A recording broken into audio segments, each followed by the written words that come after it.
Life in a small town has many charms and benefits. I can't thank you enough, Randy. The neighborhood helps each other. It's a close-knit neighborhood in a lot of ways. Stay for a minute. Have drinks with Randy. People out in that area depend on each other. But when old friendships are tested, Hey, you accuse my family of something? If you had trouble with one of them, you had trouble with all of them. they spark a merciless war to be the last man standing. They couldn't even pass each other on the road without arguing. Destroyed my truck. I was defending myself. It just ended up being a free-for-all. You won't get away with it this time. Each family wanted to get the last word. What you did to my brother? It's just one big nightmare. I've told them all the way along. I don't play games. Fight me. Come on, come on. The only this was going to end was for somebody to die. Hey, down.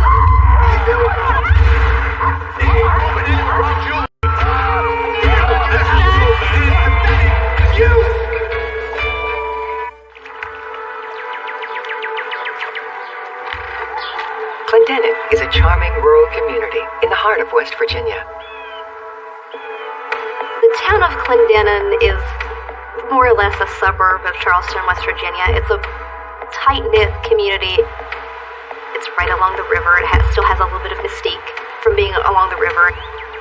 It's beautiful in the fall. It's beautiful in the summer. Really, I can't say anything bad about the area. It's full of good people. Nestled in the mountains is Laurel Forks Road, a winding country trail that's home to generations of families.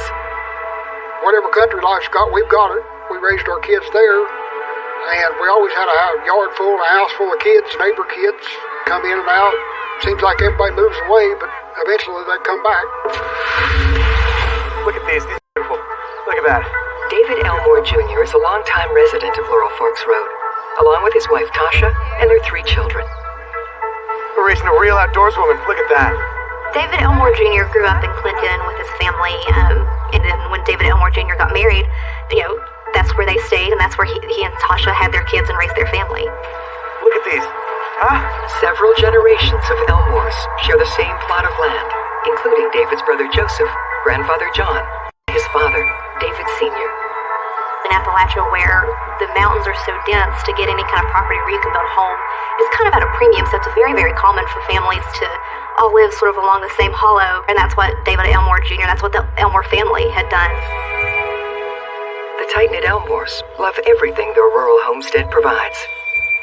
They were able to grow up and blossom as adults, but still keep their roots really close together in Clendenin.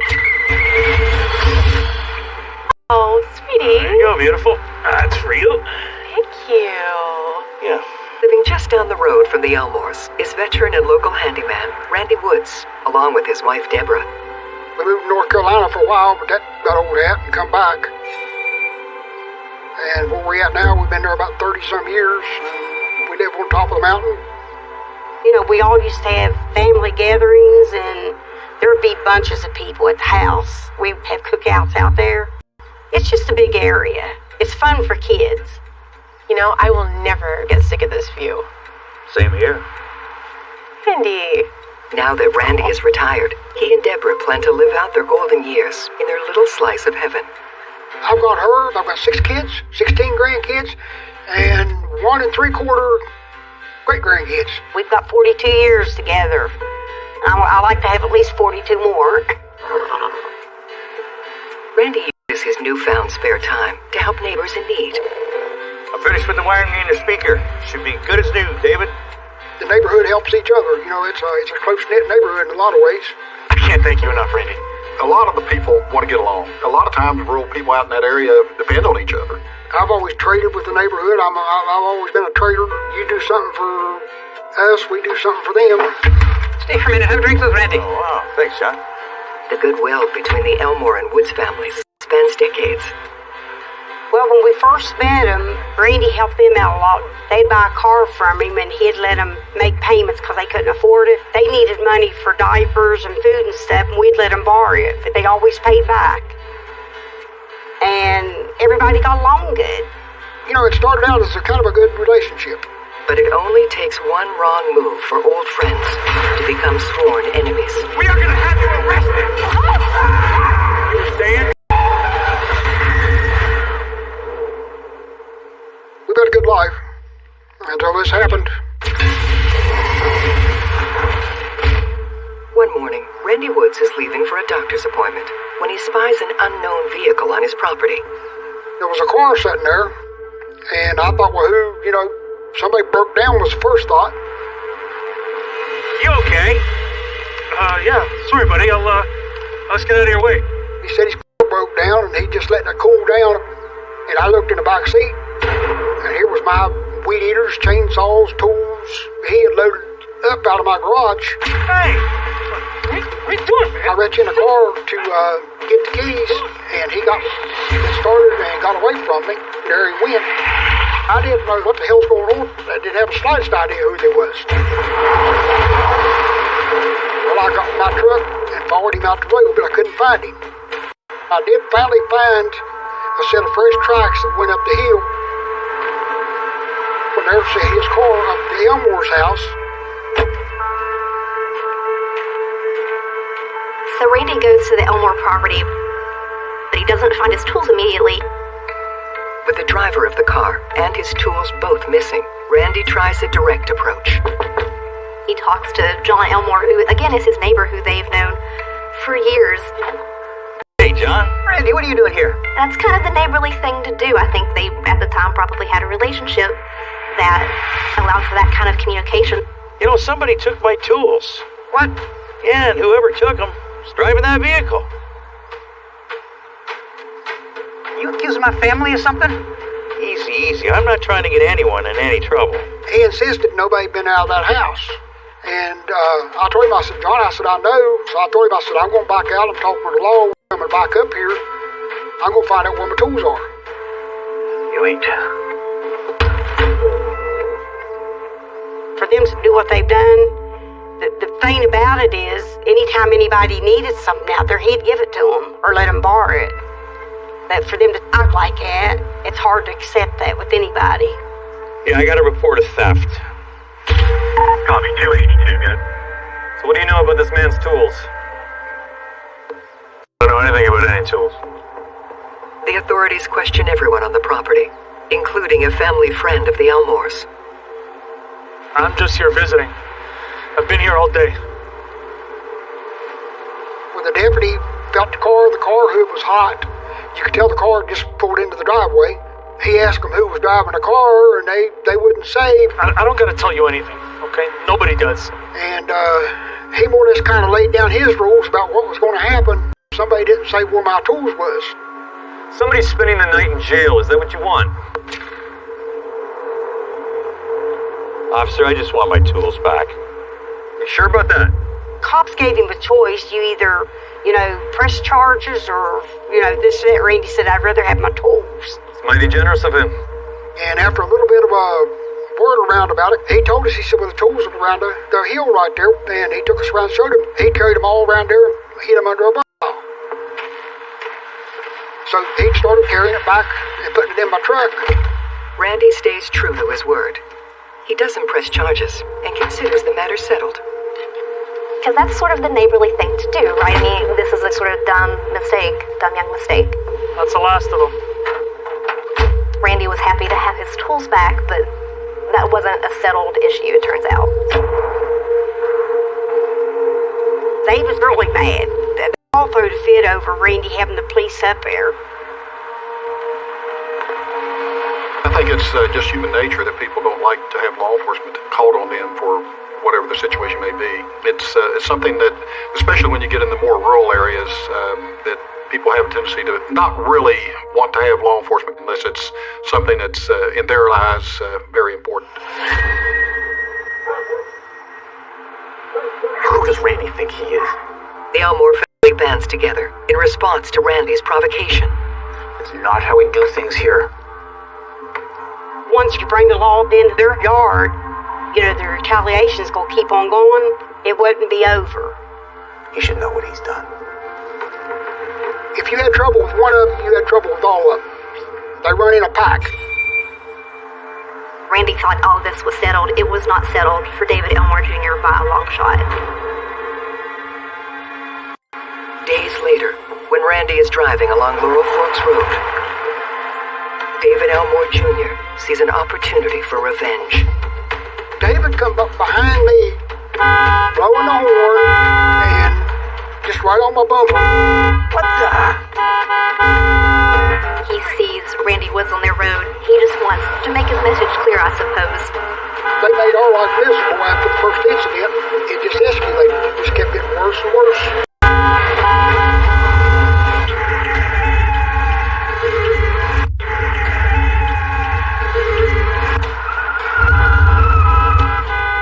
Some things they just escalate out of control. You have no control over it.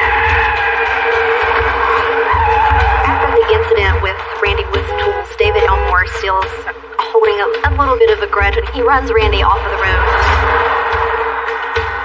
And then the truck quit. And I was having a little trouble out of the wiring on the truck, or gas in the water. I'm not exactly sure what it was. But according to Randy, the nightmare isn't over yet. Well, here comes the old man, John Elmore, off the hill. He rammed the front of my truck and started just ramming my bumper. When I finally got out of the truck, I got up and I went to my neighbor's house. I went in and called the law. Copy your 1041 en route to Laurel Fork, 1315. Again, the Kanawha County Sheriff's Department responds to the scene. Arrest him, officer! He destroyed my truck! They get statements from each side, and this is where also in the feud that it becomes apparent that there certainly are two sides to this story. While Randy claims he was attacked, John Elmore provides a different version of events. I was defending myself. John Elmore indicated that he felt that Mr. Wood was going to try to hit his vehicle, to Randy. Mr. Wood would speed up, slow down, speed up, slow down. And he was blowing the horn, trying to get him to move, out of the way. At which point he struck Mr. Wood's vehicle. Arrest him, officer. He's the one who started it. All right, gentlemen, calm down. Mr. Woods, do you have any proof that your neighbor started this conflict? Proof! I saw it with my own eyes. The law wouldn't do nothing about it. It was just tough luck. I'm sorry, gentlemen, but without any proof, there's nothing I can do. They made me out to be some nut on the hill. They would take a story and reverse it.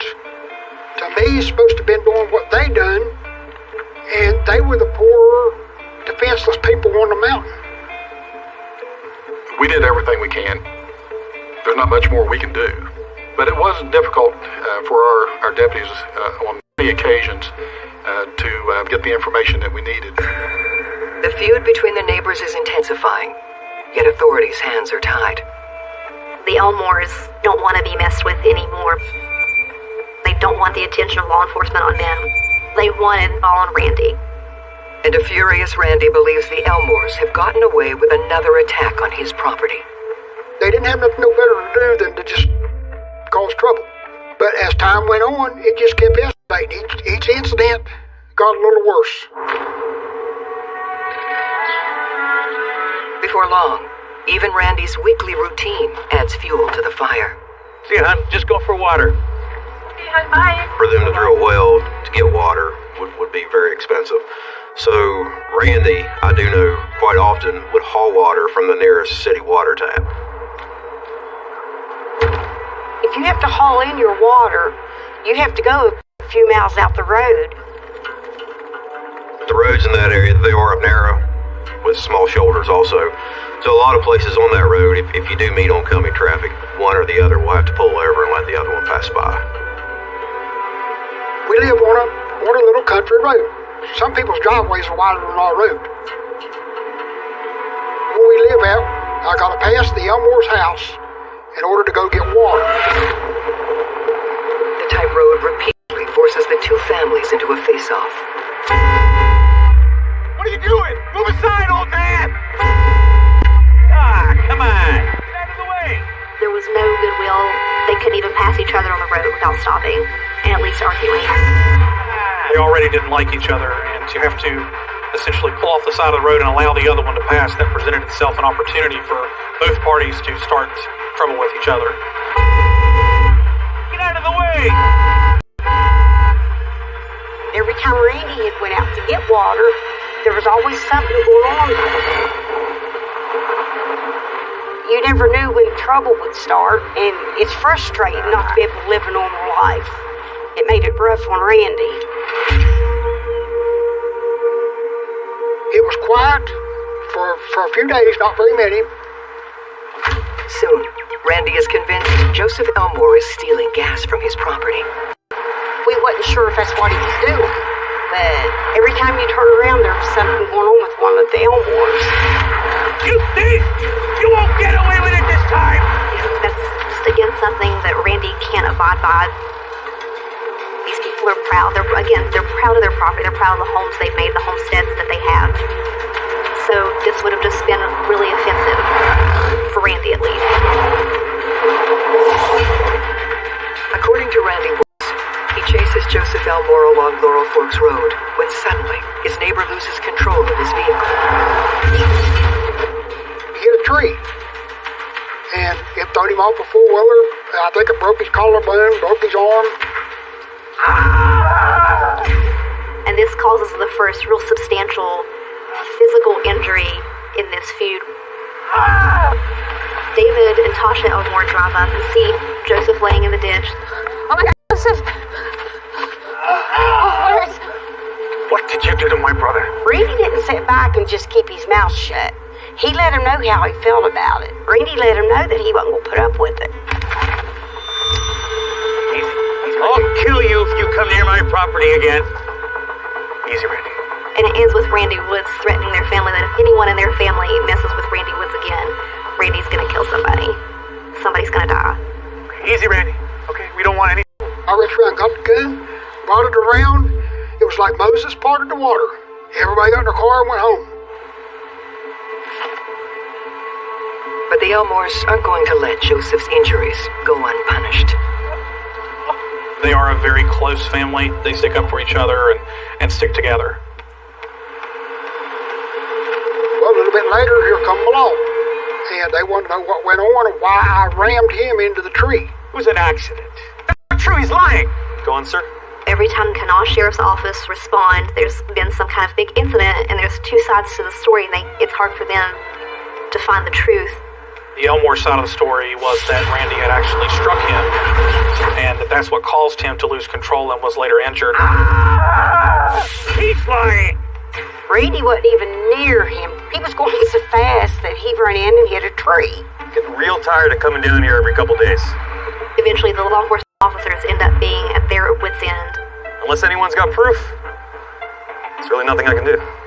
When the officer turns to leave, David makes a shocking statement. You want proof? We've got proof. We saw the whole thing. That's impossible. David Elmore told the law that he seen it happen. There was no way he seen it happen. It had been at two places at the same time, and it wasn't possible. I didn't ram him into the tree. Come with me, sir. You're under arrest. Come on! Randy was arrested and eventually did spend some time in jail. They're liars! I'm an innocent man! Because he was the one that produced a firearm and threatened Mr. Elmore. He was charged with wanton endangerment. He was allowed to plead guilty to brandishing at that time. The Elmores are thrilled to have the law on their side. And at the time, the Elmores actually felt relieved because they thought, we're finally getting ourselves rid of what we feel like is a problem, but that's not what happens.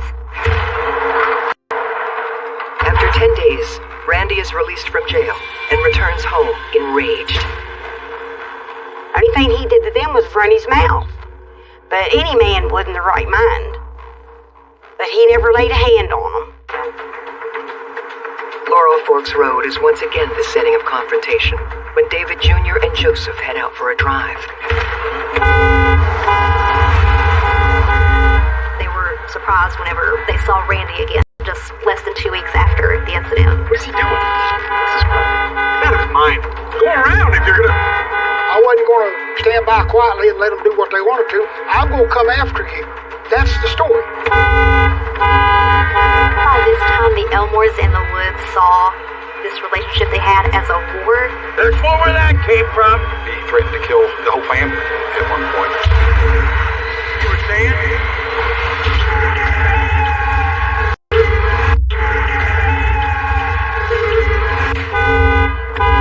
There's nothing worse, I don't think, than having a constant feud with your neighbors. He's gonna bet that. He's asking for it. I don't know what his problem is. It kept getting more serious and more serious.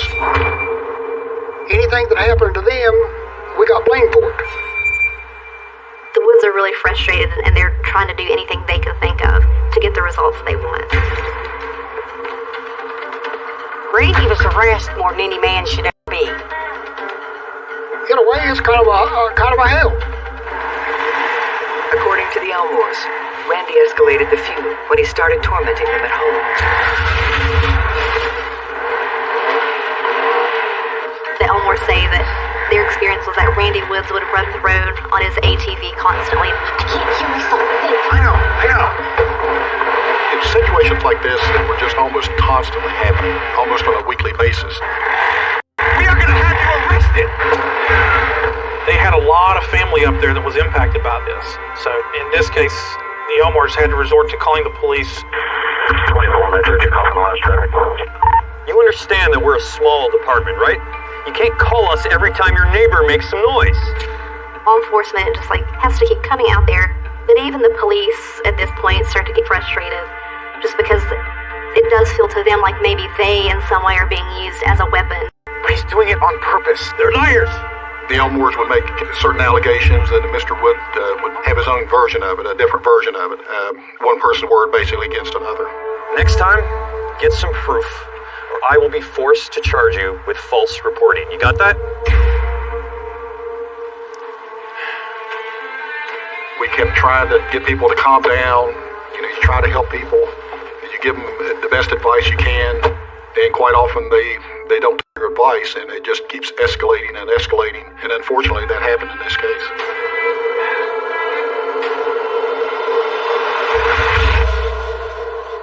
A few weeks later, Deborah and Randy are playing with their grandchild when, according to them, David Jr.'s aunt, Cora May, triggers a new wave in the war. Hey, there you go. Something that's kind of common along these country roads where there's not a ton of traffic is the kids tend to get out into the roads, and kids will be kids.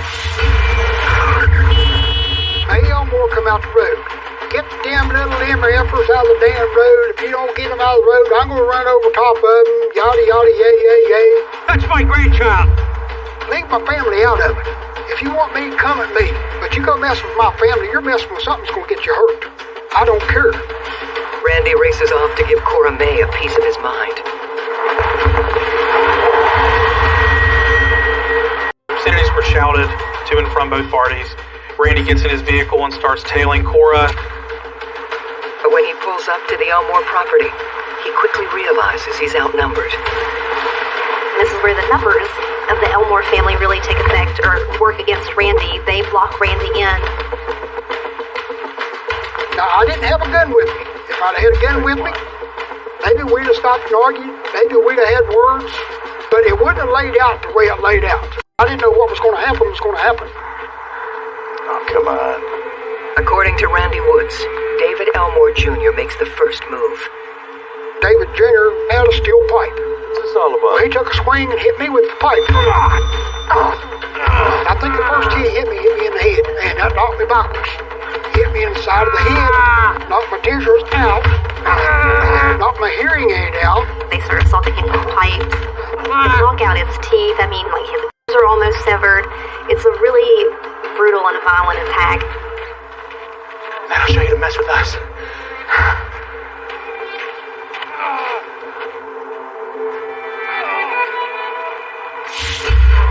Through sheer force of will, Randy makes it back to his vehicle. So even though he's battered and beaten and bloodied, Randy Woods is still able to make it home. This one? Wait. This is what happens.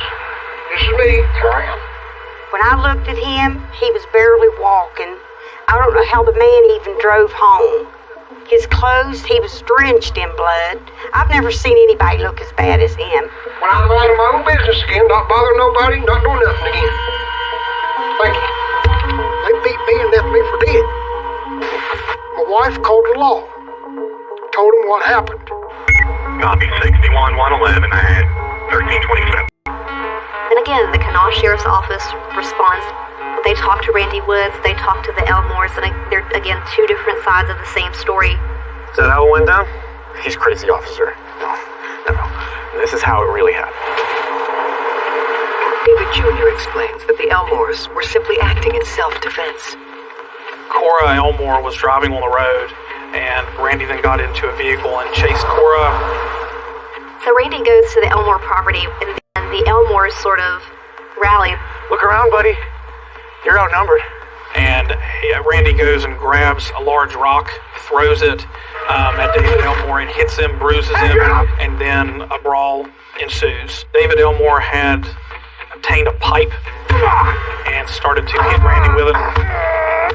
Even though Randy claims he's the only victim, David Jr.'s family corroborates his story. Not again! This isn't right! What are you doing? So this time, both men are taken into custody.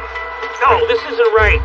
By throwing that rock, Randy took a verbal situation and turned it into a physical situation, which is why he was criminally charged in that. But due to the amount of injuries that Randy sustained in that, David Elmore was also charged. Hey! Stop! David Jr. is released on bond, while Randy faces another 10 days in jail. For the Woods family, it's a humiliating defeat. And again, he's called the police on the Elmore. And again, he was arrested. He starts to get really frustrated because he just wants the police to help him not have to deal with the Elmores, basically, and just stop the trouble. For him to have went to jail is what made me the maddest. Because he shouldn't have went to jail for something they did. I couldn't get him out of jail for 10 days. He laid there with his head busted. I was scared to death he was going to get an infection and die on me. When Randy returns home, he prepares to take matters into his own hands. As soon as he was out, then it started again. And it was just ongoing, back and forth. The law wasn't going to do nothing. We just always wind up being the bad people. They just beat the hell out of me. Something's going to happen this time. This time they went too far. The next time Randy encounters David Jr. and Tasha Elmore on Laurel Forks Road, What's your game, Wood? he plans on scaring them straight.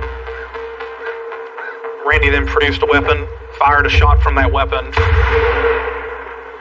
I think they did in their own way. Each family wanted this to end, that they wanted to get the last word. When I get started, I'm not going to quit till one of us is laid on the ground. That's plain and simple. That I've told them all the way along.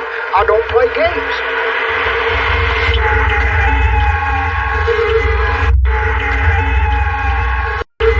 You were saying? Anybody could see that this was getting to a point where something bad was going to happen.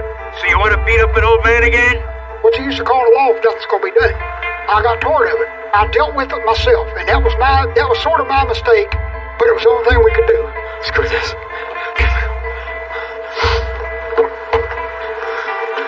So Randy was later charged with another count of wanton endangerment for producing that gun. See this one? Yeah, I did. So around this time, David Elmore Jr.'s father, David Sr., passes away pretty unexpectedly.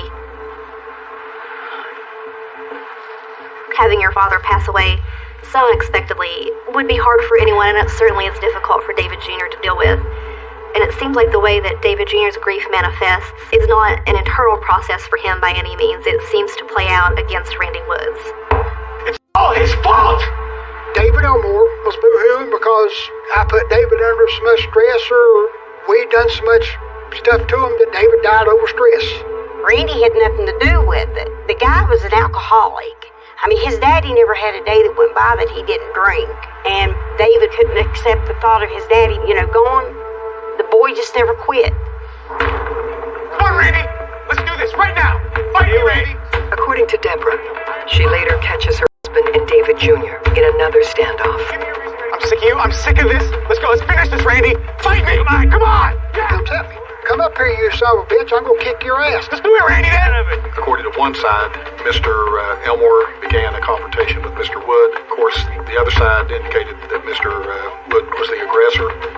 It just ended up being almost a free-for-all type thing between the two men and their wives. Do it! Give me a reason! Come on! Him and Randy was into it. Kept on telling Randy to come and get him. Randy said, buddy, I'm too old for this mess. Let's finish this right now! Look, I told you, stay away. I'm too old for this. As Randy tells it, Tasha escalates the fight. Get lost! So we stood there and argued. His wife, Tasha, jumped on my back. Took her fingernail and scratched the outside my head, trying to get in my eyeball. My wife jumped and grabbed her by the back of the head and jerked her backwards.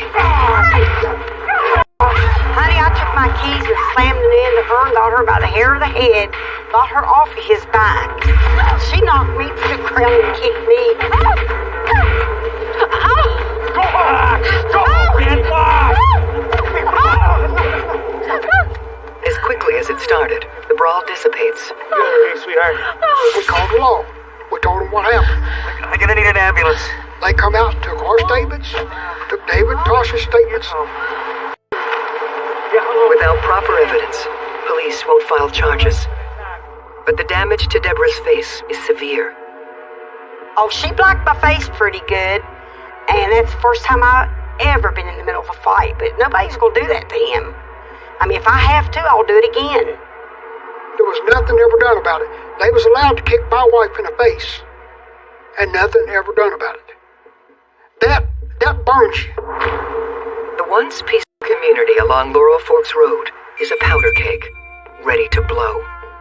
I think it finally just got to the point where it was escalating so much that they felt that they had to do whatever they could do. Whether they knew it or not, it seemed like the only way this was going to end was for somebody to die, because neither side was willing to back down. 2017, it was alleged that Randy Woods was traveling on his ATV. As he continues down Laurel Forks Road, Randy spots David Elmore Jr. Instead of letting each other pass, they just can't let anything pass between them, even air. So they stop. What do you want? There's a verbal altercation, again with threats against each other's lives, against their families, and nobody thinks they're wrong. You don't belong here. Get the ATV off the road. Get out of here. And this time, Randy hits David Jr. where it hurts. You keep talking like that, you're gonna see your daddy real soon. David Elmore, his resolution to this conflict is to grab the first thing that he can find in his car. What do you got? Come on. Nobody wants to see anybody get killed for any reason. It was very unfortunate that the one thing that we were all afraid of happening actually happened.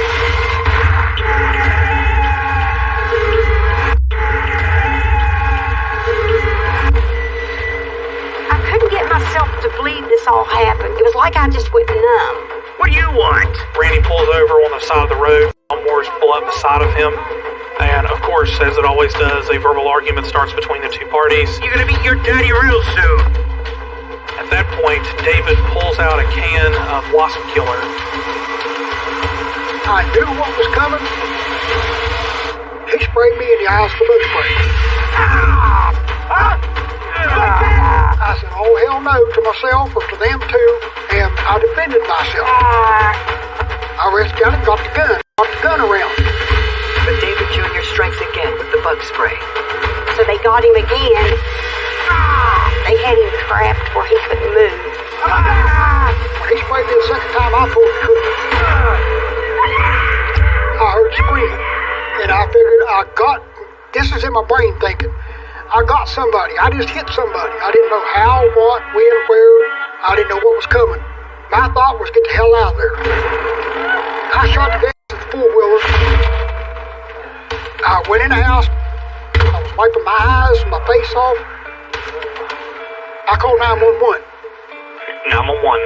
I believe I just shot somebody. Okay, you just shot somebody? Well, they attacked me. I had a pistol and I pulled the trigger. And they were screaming when I left. Well, I don't know what I done to who, but I'm not saying I'm trying to get the hell beat out of me. He has shot someone and he thinks he might have killed him, but at this point he doesn't know. Minutes later, officers descend on the Woods property, and the horrific shooting begins to unravel. Randy got hit with the wasp and hornet spray. At that point, Randy takes that pistol, fires a shot in the direction of the truck. According to Randy, he can't see.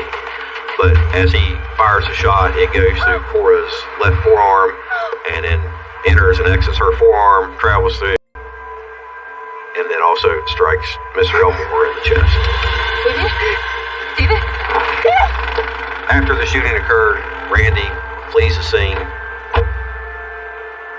and then Tasha gets out, and once she realizes what has happened, she climbs into the front seat and tries to put pressure on David Elmore's wounds. Don't do this to me, okay?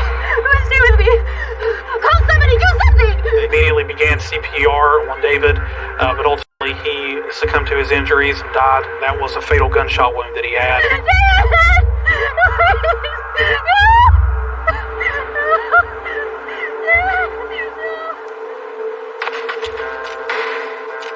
Officers took possession of the firearm and possession of Randy. He was arrested and he was taken to jail and booked on first-degree murder charges. It was a nightmare to me. See, I wasn't home. Deputies, please. Should be here any second. And I tried to make it home. I was trying to get myself home so I could be with him. It must have been 3 or 4 days, maybe a week before I got to see him, to talk to him. As news of the murder spreads around Clendenin, residents are shocked to learn that the decade-long feud turned deadly. They started off as verbal disagreements. It progressed to physical stuff, then it progressed to weapons. We did everything that we could to stop this from happening, to stop this from progressing, and it simply didn't. When something like this happens, which is very unusual because it is a rural area, it's talked about and thought about for years to come. On March 28, 2019, almost 2 years after the shooting, Randy Woods goes on trial. Randy Woods eventually pled guilty to voluntary manslaughter, and that is an intentional killing, but it doesn't have the malice or the premeditation. He didn't go out there to shoot him on purpose. You know, it was a bad accident. It's just one big nightmare. In the end, Randy takes a plea deal and is sentenced to 5 years in prison.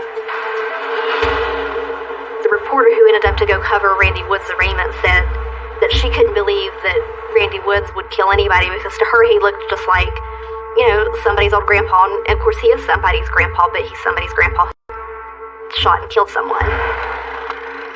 If either one of them wouldn't have stopped in the road and kept going, if the Elmores wouldn't have stopped, or if Randy wouldn't have stopped, then they would have just kept going their ways, go back to their homes, and this would never occur.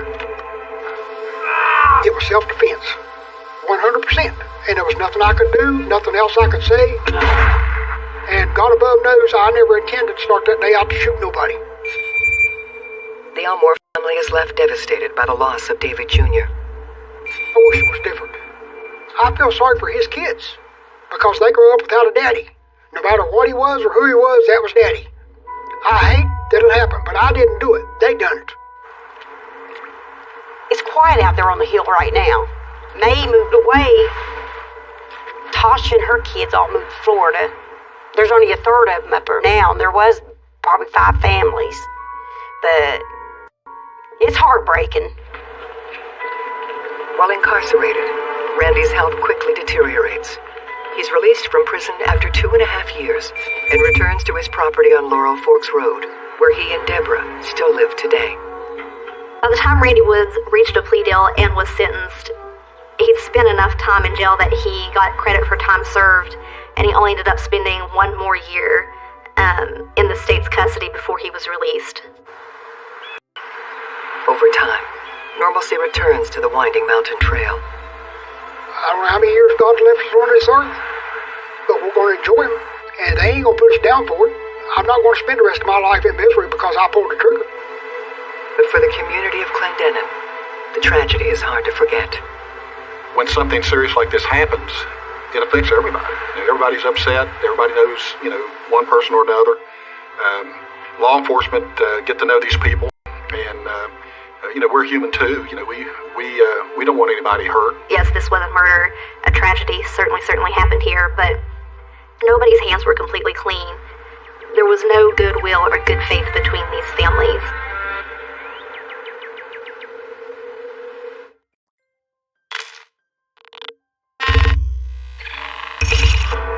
It's always a treat when the community goes all out for Halloween. But there's always one neighbor who goes too far. The entire neighborhood did not like the way that the skeleton looked. The skeleton's not really appropriate for a lot of the younger kids on the street. The time of year, it's scary things happen. I'll take that propaganda down. When that thing goes, There's no reasoning with him. and suddenly the neighborhood becomes a place where scary things happen. Mom, Dad? And the monster monster remains, even after Halloween has long gone. Get off my property! I would have told anybody, don't go over there. Just don't go there. 911, where's your emergency? My neighbor shot my husband. We believe this case was a cold-blooded, calculated execution.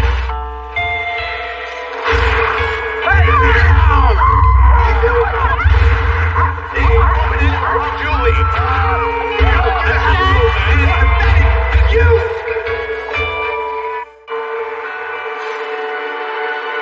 A convenient 45-minute drive southeast of Philadelphia, West Goshen Township is a desirable middle-class suburb.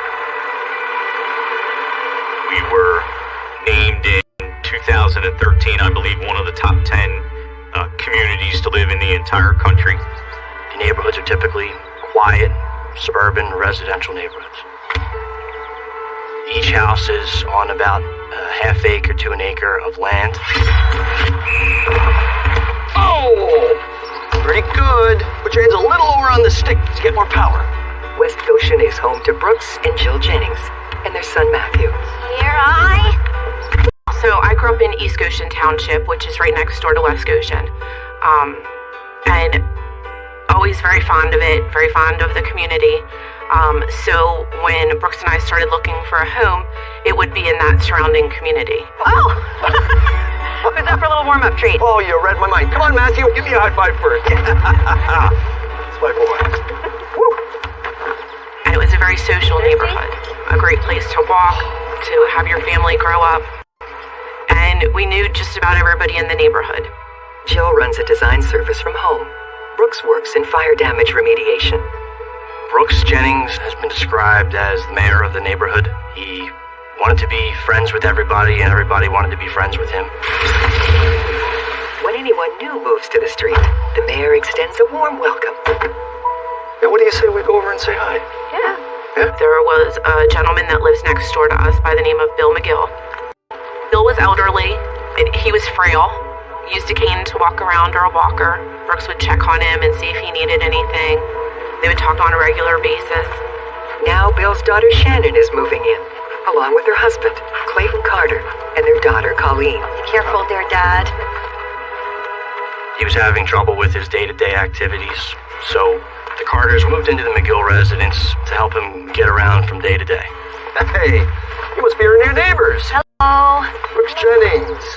This is my wife Jill and our son Matthew. Hi, I'm Shannon. I'm Bill's daughter. Nice to meet you. Clayton, Here.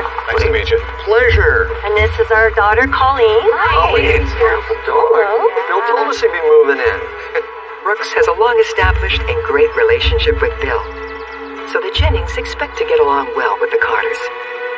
Well, if you guys ever need anything, you know where we live. Looks like I'm out of the penalty box. Third, it's Cullen. All right, take care. Thanks. Bye. Welcome. Nice meeting you. The Carters have relocated from nearby Leola, Pennsylvania, where Clayton worked as a mobile home park operator. He's now retired. Clayton was a car guy, had several vehicles in different states of repair in his garage. So he had one or two cars in the driveway, a pickup truck, and a Harley Davidson.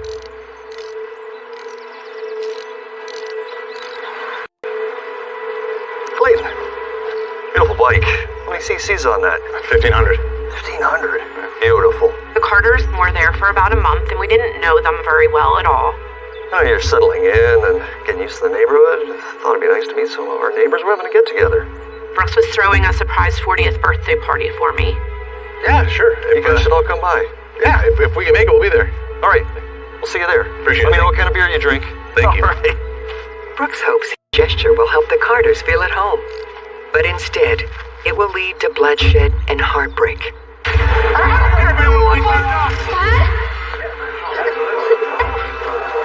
Football, guys. For now, life unfolds as it always has, including another party hosted by the mayor. Jennings regularly organized barbecues, parties, gatherings with the neighborhood, even some golf trips. Hot barbecue here. At these get-togethers, Brooks likes everyone to join the fun. Brooks pulled me aside and said, I just want to let you know, I invited Bill and the Carters to come over to your party. Hey, the party animal's here. And he said, I just wanted to make sure if we're having a good time and if we get loud, I want them to feel comfortable that they can come over and talk to us, and not get upset about it. Bill can always be counted on to show up. Look who it is. I hope you came hungry, Bill. I did.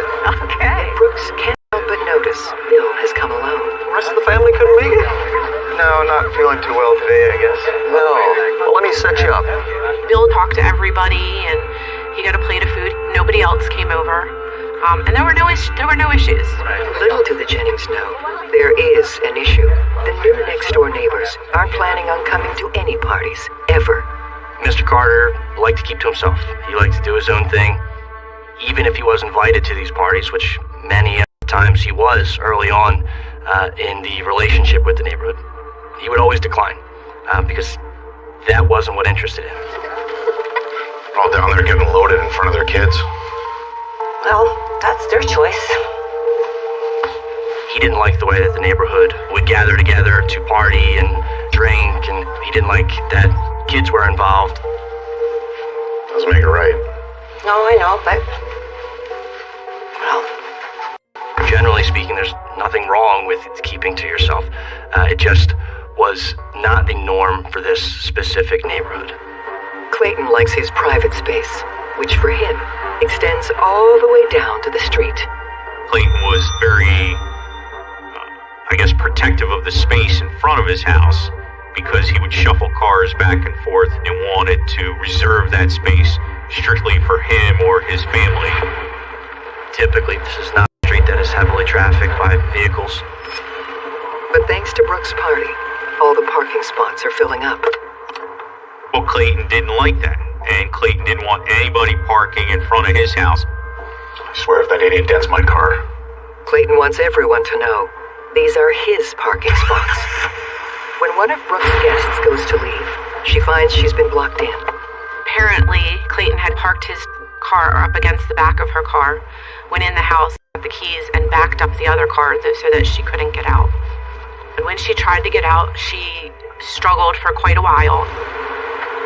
And she finally was able to get out, but she tapped the car. This affront sets Clayton off. And he claimed that it was a hit and run and called the police. It was just, in our opinion, crazy. It didn't make any sense. Brooks? This was the first time that we ever witnessed anything that Clayton had done that was just such unusual, bizarre behavior of anyone, that we realized something here isn't quite right. There's not even a scratch on his car. Why would he call in for this? Anyway, I don't want to come back again for a noise complaint. Time to wrap things up.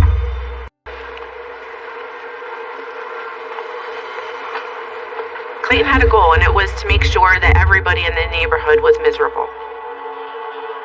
I truly believe that. The Jennings soon learned the incident is not a one-off. It's the new normal on the street. He was always out working on his cars or his motorcycles. He was very territorial. He couldn't go near the property. And nor would you want to, honestly, especially if he was outside, because he was just so intimidating. And it just raised eyebrows and gave people a funny feeling, or that sixth sense that something's wrong here with this guy. What the hell are you doing? Don't park in front of our place right now! It just escalated. It escalated a lot.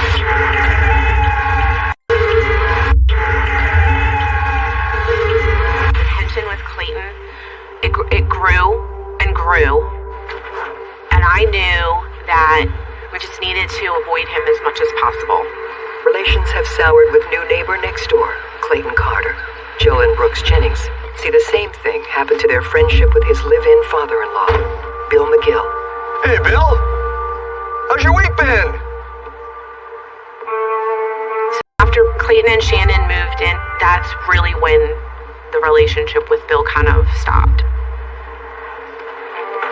Over time, Bill kind of just got a little bit distant, not being responsive.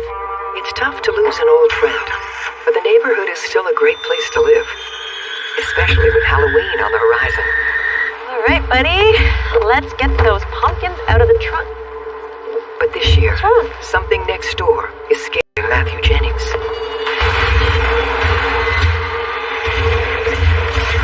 Carter put a skeleton outside near a large tree on his front lawn as a Halloween decoration. Generally, the entire neighborhood did not like the way that the skeleton looked. It frightened some of the children. No surprise, Brooks steps up for the whole neighborhood.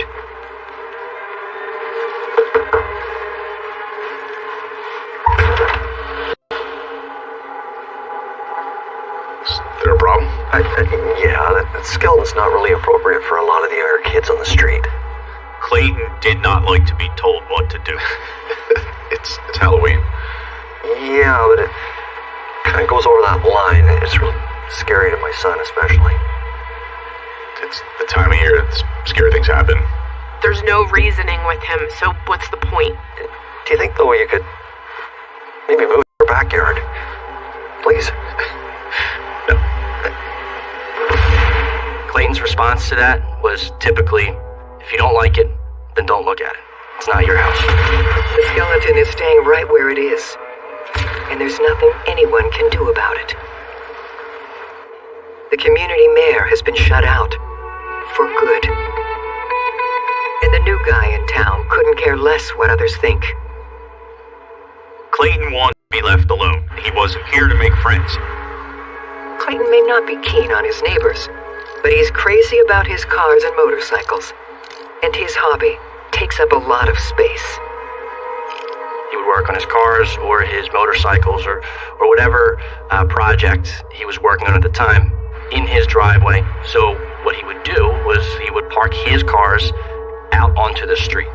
It came to be assumed that there was an unwritten rule that those were his spots because they were outside of his house. Nobody was allowed to park in front of their house. If that happened, there were consequences. Just putting out the garbage and taking a precious parking spot is enough to push Clayton's buttons. Hey! What are you doing? Brooks had put the trash cans out, and Clayton was gonna run them over. Hey, if we can't park in front of your place, don't park in front of ours. There's plenty of space around here. Hello? Don't turn the car off. Clayton, you're not leaving it here. I am. It's a public street. I can park there if I want to. No. Street. That's fine. What are you going to do? Shannon was standing in front of the trash cans, and she was trying to calm him down, but he was obviously in a rage that we would dare put our trash cans out too close to his truck. Come on, Clayton, please. Let's go. Sorry, Brooks. That's right. Listen to your wife. I don't know why you get such rage over that. It just doesn't make any sense. But honestly, not a whole lot made sense with Clayton. We don't want any trouble. I don't care if you want any trouble. No, You we don't can't want my dog. You think my dog is crazy. Listen, they're just kids. They're just playing basketball. No, we don't need this. Have some respect. Come on, let's go. We don't need Brooks could see Clayton, what he believed was following this woman and her two children. Staring at her and keeping pace with her as she walked past the house. But leave her alone. Leave him alone. Leave my dog alone. Your kids are antagonizing the hell out of him. Hey, it's unbelievable. What do you think you're doing? So Brooks decided to step in and went over and confronted Clayton about this, and the two men began to yell at each other. What, are you some kind of Girl Scout now? Oh, is that supposed to be an insult? Oh, God, get out of my way. He called up Brooks a Girl Scout, and it was because he took care of the people in the neighborhood. And I just think that it bothered Clayton to some degree. Walking around like you own the neighborhood. We don't need a piece of trailer trash like you in this neighborhood. It's like kids calling each other names, doing anything they can to provoke. This is just another instance of Brooks Jennings taking it upon himself to step in for a neighbor, someone who he believed he could protect. This time, the usual shouting match rises to a whole new level. He makes it very clear to us that he has a gun. Anytime that you bring a gun out, you're escalating tenfold. Clayton wanted to make a point that if you keep doing this, this is what's going to happen. This is what can happen. Fortunately, Clayton backs off before anyone gets hurt. But the neighborhood is on high alert. These kids were bouncing their ball, making my dog go crazy. A neighbor who witnessed the altercation has called the police. Calm down, what are you talking about? Clayton contends Brooks intervened in a matter that didn't concern him. Mr. Carter told police that the children outside bouncing their basketball was making his dog go crazy, making his dog bark. His comment to the police was that he felt threatened by us. For my family, it's unbelievable. Clayton is a very, very smart man. He knows exactly what his boundaries are and what he can accomplish. I think I have everything I need. Thanks so much. Clayton Carter is allowed to possess a firearm. He's allowed to have it in his hand. It could be argued that him just possessing it was threatening, but it didn't break the law at the time. Nothing was done by the police. This is going to be what we're going to have to deal with living here. And living here soon becomes a true nightmare. It wasn't a matter of if things were going to come to a head. It was a matter of when they were going to come to a head.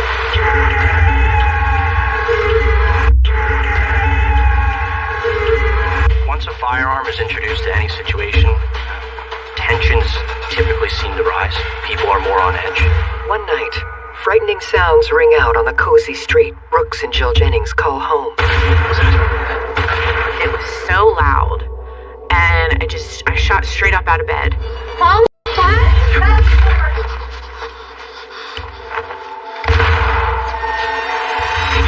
They think it's gunshots coming from right next door. We all knew that he had a gun. Thankfully, neighbor Clayton Carter isn't firing any weapons. But he is waking up the entire neighborhood. Clayton was out in the driveway, in the garage, revving the motorcycle. And it's pretty loud, and it goes on for a little while. Calling a noise complaint against my neighbor. I responded to a call for a noise complaint in the neighborhood. When I got there, he told me that he was adjusting the carburetors, and he did stop tuning the motorcycle or working on it that night. This time, Clayton plays the good neighbor, happy to oblige. Brooks doesn't buy it for a second. He still stands watch for the whole neighborhood. Halloween has long come and gone, yet Clayton's skeleton still sits in his yard. It would get a New Year's hat at New Year's time, an American flag hat at 4th of July. Every holiday it had something different. He was told that it was upsetting some people, and he seemed to get some joy out of that and refused to take it down.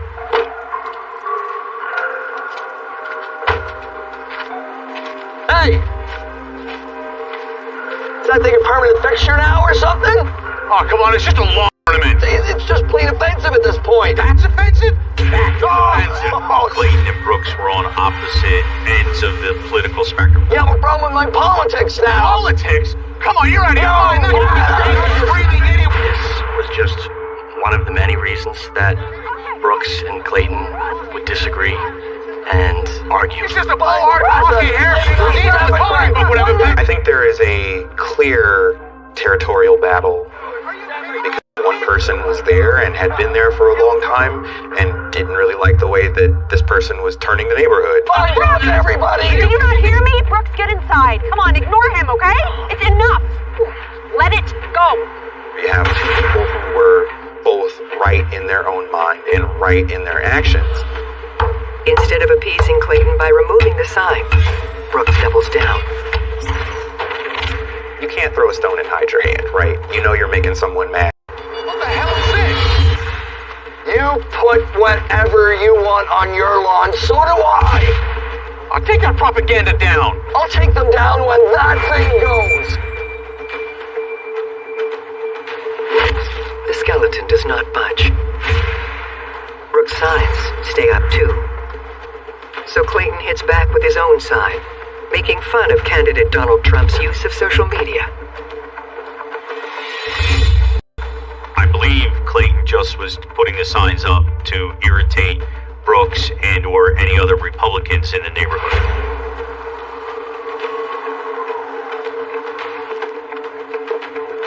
It's a tit for tat, a retaliation. In this ongoing feud, Clayton always gets close to, but never crosses, the legal line. Which doesn't make it any easier for the Jennings to live next door. I used to come out of my house every weekday at the same time to get Matthew off the bus. Clayton would start to understand our schedule. Why are you trying to make sure that you're standing at the driveway, at the end of the driveway when I walk by? I don't understand what you're trying to accomplish here other than to let me know you're in charge and try to intimidate me. But I also didn't want my son to think this was normal. I was very concerned for Matthew's safety. It was a very stressful living environment.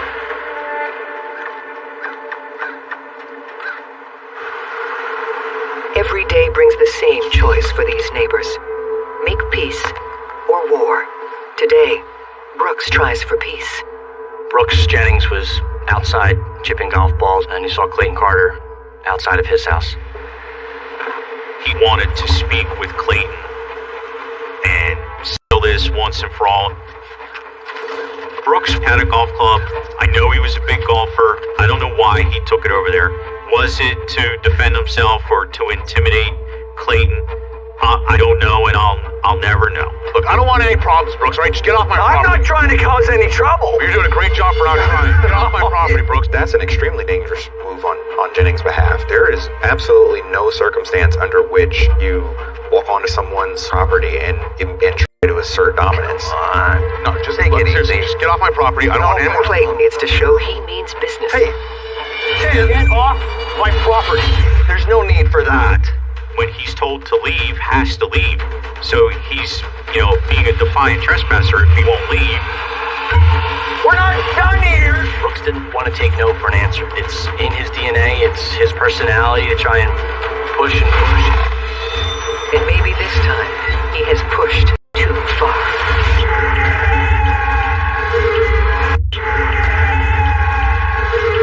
I would have told anybody, don't go over there. Get off. Whoa. My property. Okay, easy. I will not tell you again. Our officers responded out there. And again, they tried to mediate the situation. Go home. Clayton told police that he did in fact go and retrieve a handgun because he felt that Brooks, given the opportunity, may attack him with a golf club. He explained that I have every right to protect myself. Which, again, is true. Brooks came home scared to death. I've never seen him shake like that before.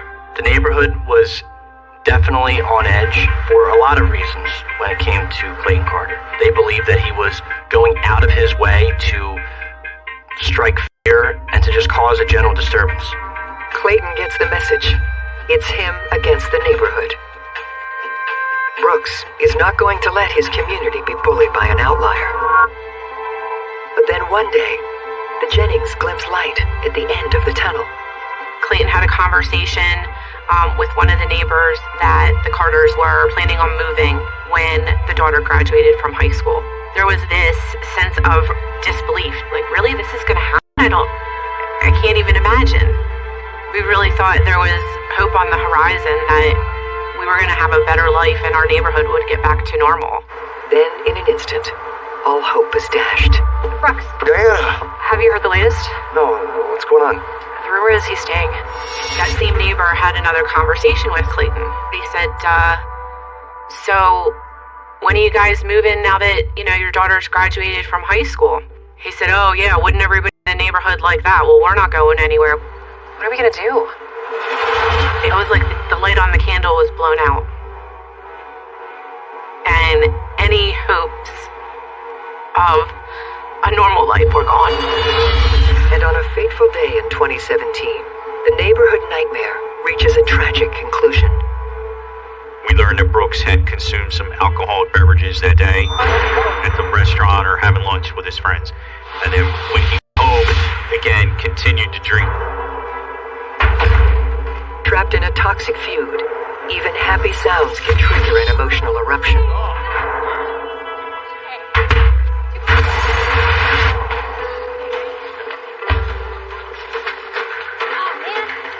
Okay, I got in the box. little too short, kid. No, Dad. 2 points, right? Yep. Ah, ready? Yep.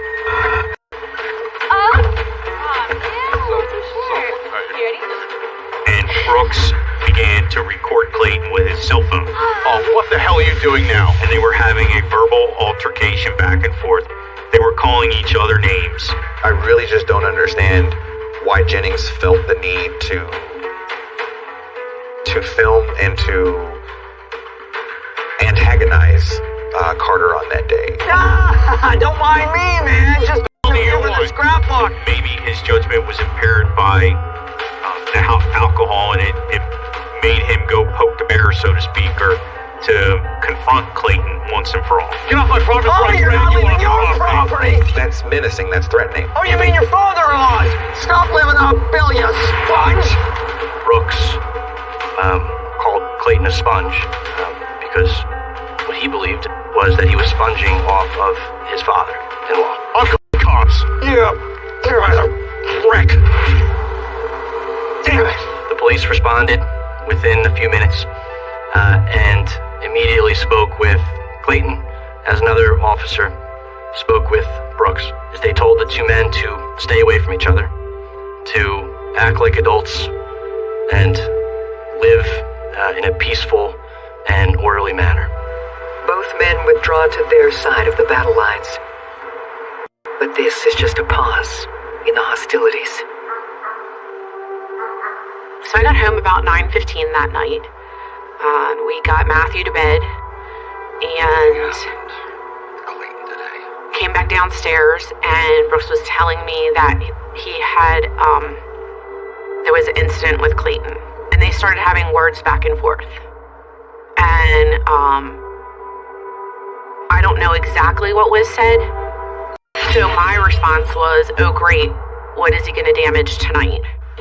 Next door, things are also on edge after the earlier shouting match in the back garden. Listen, I need a few things from the store, so why don't you just, get in the car, go for a ride, just cool down, okay? Can you do that? Okay, thanks. Carter went to the local grocery store, which is only a few minutes from his house. He bought several household items, including kitty litter. In the meantime, Brooks has come outside. Brooks started cleaning out the garage so that he could put one of the cars in the garage. And he set up a spotlight shining on the cars. There's a floodlight on the ground on the driveway. And there's another floodlight in the netting of a basketball hoop shining towards the Carter residence. When Clayton arrived back at his house, he attempted to parallel park out on the street.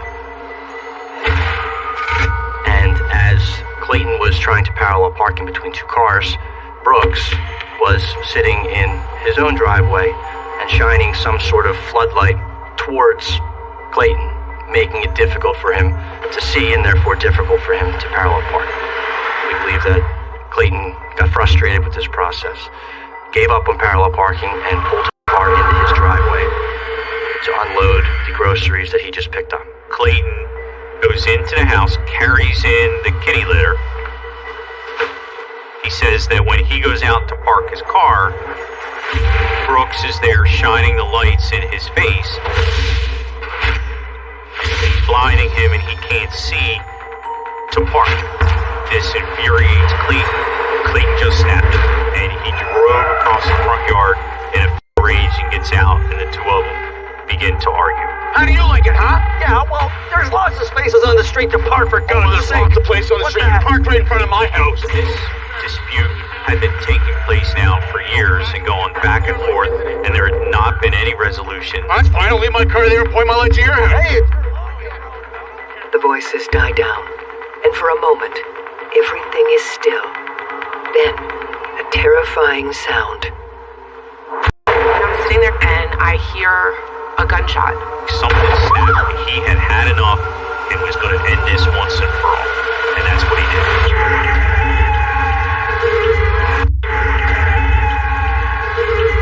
The escalation, the constant antagonism, all of that stuff adds up to a point where all hell breaks loose.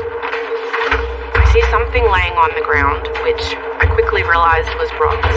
And I see Clayton standing over top of him. And I see Clayton's arm extended with the gun in it, and I see Clayton then shoot Brooks in the head. 911, where is your emergency? My neighbor shot my husband. Okay, where is your husband right now? He's laying on the ground. Okay, can you tell me where he is? He's laying on the ground. No, your neighbor. Where's your neighbor? Here, he's right here. He's standing over him. Does he still have the gun? Yes, where's your gun? Put the gun down. Talk to him, man. Walk away from him. Oh, I can't. Where are you? Brooks, are you there? My heart was in my throat. I leaned over Brooks. Brooks, listen to me. Brooks, just listen, okay? You're gonna be okay. I was inches from his face. I tried to see where he was shot. Listen to me. Please listen to me. I think there was an angel there protecting me from seeing things I shouldn't have seen. Because all I could see was this white haze, and I couldn't focus on anything. It didn't even look like he was shot. The entry wounds are very small. We have a lot of people coming here right now. There's one of the streets. But Brooks has been shot twice in the face. As they arrive on the scene, Clayton is still standing over top of Brooks. He's still holding the gun in his hand. Now, the officers, they order Clayton to the ground and they detain Clayton. I was constantly looking up at the window, seeing if Matthew's awake. They tried to resuscitate Miss Jennings. They tried any and all life-saving techniques that they could. But unfortunately, it was too late. Our medical personnel made the final determination that Brooks was in fact dead. And I just collapsed on the step. I just couldn't believe he was going so fast. And that this had happened in my neighborhood, in my home.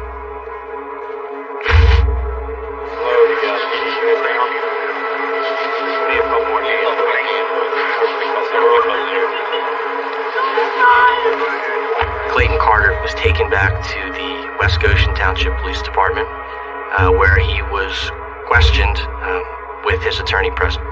Clayton insists he had to defend himself. And I got out of the car and I said, "What in the hell is your problem? Why are you putting the light in my face when I'm trying to drive? Why are you putting it in when I'm trying to park?" Nobody likes you here, move already! It was a nasty exchange. He reveals he grabbed the gun when he went inside to unload his groceries. Clay?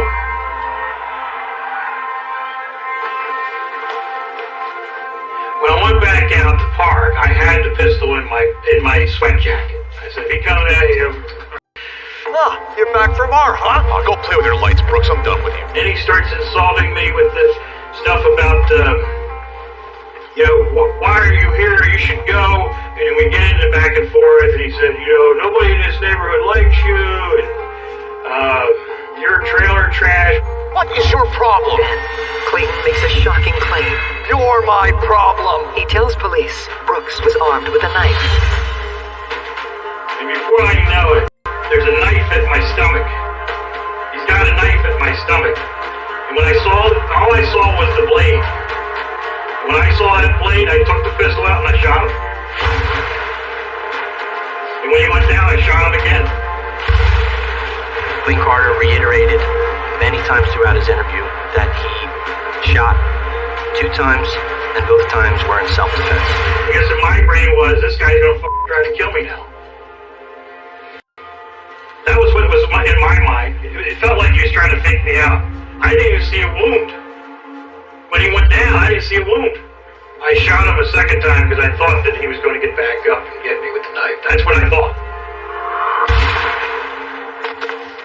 Detective Maurer has questions about the knife Brooks allegedly brought with him to attack Clayton.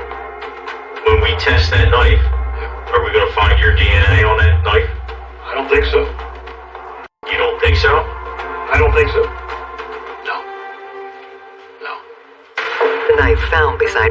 body, supposedly belonging to him, is sent for DNA testing. The DNA results came back that Brooks Jennings' DNA was not on the knife.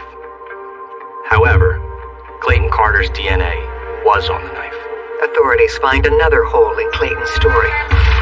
He says he fired 2 shots quickly, one after the other, but thanks to audio caught on a neighbor's security camera, detectives can hear there was in fact 12 seconds between the 2 shots. Giving Clayton ample time to plant the knife beside Brooks, reposition himself, take aim, and fire a second round. Police now have a clear picture of what transpired that night. We believe this case was a cold-blooded, calculated execution. And at the end, the jury saw it exactly how we believed that it happened. On August 29th, 2019, Clayton Carter is sentenced to life in prison without parole for the first-degree murder of Brooks Jennings. I'm happy to know that in my son's lifetime he will never, ever be worried that that man will go to prison. At the sentencing hearing, Clayton maintains he was acting in self-defense. When Clayton stood up, he basically said that I'm the victim here. I was picked on by everybody in this neighborhood. Shannon and Colleen Carter continue to live next door to the Jennings for another year, but move out once Shannon's father Bill passes away. Jill and Matthew still reside in the same house. Even though Clayton Carter is in jail for the rest of his life, they'll never be able to hug their husband or hug their dad ever again. There's nothing that you can do to replace that. No amount of justice or no penalty can bring him back. It was a very difficult process to try to handle my own well-being, my mental well-being, and try to heal from what I had seen. In the wake of her husband's murder, Jill is embraced by friends and family. I would not have been able to come through this as well as I have without the support of all of them. The support of the community. Our neighbors decided that they wanted to have the pond in the neighborhood dedicated to Brooks, and then they had a ceremony and a dedication. And it's just a constant reminder of how much he was loved. Come on, one more shot.